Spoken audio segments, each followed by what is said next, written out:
Müsahibim Səudiyyə Ərəbistandandır. Səudiyyə Ərəbistanının layihələr və inkişaf proqramları üzrə köməkçisi Həsən Alatas.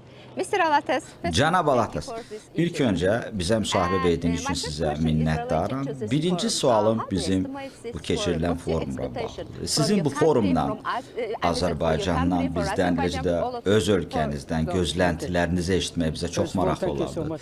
Mən də ilk növbədə bu müsahibəni məndən aldığınız üçün sizə minnətdaram qarşılıqlı olaraq. Azərbaycanda, Bakıda olmağıma çox şadam, çox cömert, çox səxavətli, gözəl insanları olan bir ölkəmdə olmaqdan. Bir daha təkrar edim ki, çox məmnunam. Bütün dünya üçün bu tədbirimiz qlobal əhəmiyyət daşıyır. Bəli, 2 ildən bir keçirilən bu hazırki forumda bir sıra məsələlər, yəni yaşayış yerləri, mənzil təminatı, eləcə də eyni zamanda urbanizasiya ilə bağlı aktual məsələlər, problemlər müzakirə olunur. Dünyanın bir çox ölkələrindən mütəxəssislər bir araya gələrək adını sadaladığım problemlərin həlli istiqamətində öz təkliflərini, həll yollarını irəli sürürlər və mən inanıram ki, Azərbaycan, eləcə də digər ölkə rəsmiləri müxtəlif, ən münasib həll yollarını irəli sürəcək və şəhərləşmə, eyni zamanda yaşayış yerləri ilə bağlı problemləri həll edə biləcəklər. Sizin vəzifəniz bilavasitə urbanizasiya prosesləri ilə əlaqəlidir. Biraz bizə bu barədə auditoriyamız üçün nə deyə bilərdiniz?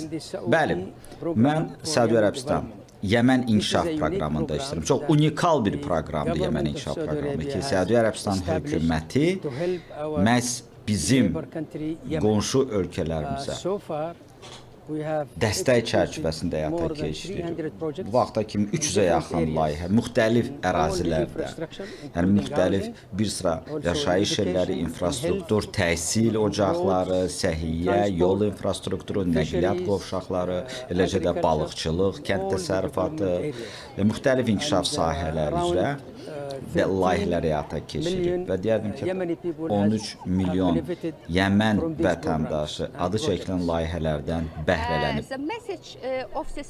Bəli, bizim bu forumun ismarıcı məhz yaşayış yerləri ilə bağlı böhranın həll edilməsi. Yəni sizin fikrinizcə bəs yaşayış yerləri ilə bağlı böhranı qlobal səviyyədə həll etmək mümkündürmü?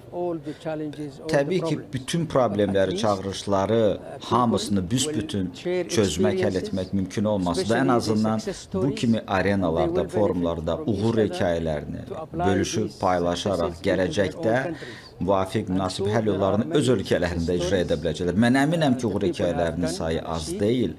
Yəni müntəzəm, mütəmadi olaraq dünyanın bir sıra ölkələrində daima uğur hekayələri artıq mümkündür və onlar yaşanır və belə ki, müvafiq olaraq bir sıra ölkələr uğur hekayələrini öz ölkələrində də tətbiq edə biləcəklər. Sizin birgə proqram və layihələr Azərbaycanla Səudiyyə Ərəbistan arasında mümkündürmü gələcəkdə? Təəssüflər olsun ki, hələ Azərbaycanla olmayıb, amma planlaşdırırsınızmı? Bəli, təbii ki, Azərbaycanla da istəyərdik ki, bayaq adını çəkdiyim, yəni layihələr həyata keçirilsin. Misal üçün, Azərbaycanda uğurlu yaşayış yerləri ilə bağlı mənzil təchizatı təminatı sayəsində artıq layihələrin uğurla həyata keçirdiyini şahid olmuşuq. Deyə bilərmi ki, iqlim dəyişikliyi, hətta ondan da daha da dəhşətli olan münaqişələr urbanizasiya prosesinə bilavasitə təsir edirmi? Bəli, təsir edir. Misal üçün, Yəməndə iqlim dəyişikliyinin fəsadları hələ də yaşanmaqdadır. Daşqınlar, yağıntılar və biz də bu problemləri həll etməyə çalışır və eləcə də biz o insanlar üzərində mənfi təsirlərini arada qaldırmaqla dayanıqlı mənzil təchizatı, yaşayış yerləri təchizatını, təminatını həyata keçirmək istəyirik. Yəmənin deyəlim ki, münaqişəsidir. Münaqişə, bəli, münaqişə yaşanmaqdadır. Siz Səudiyyə Ərəbistandan olsa da siz Yəməndə də işləyirsiniz. Bəli. Nə deyə bilərsiniz?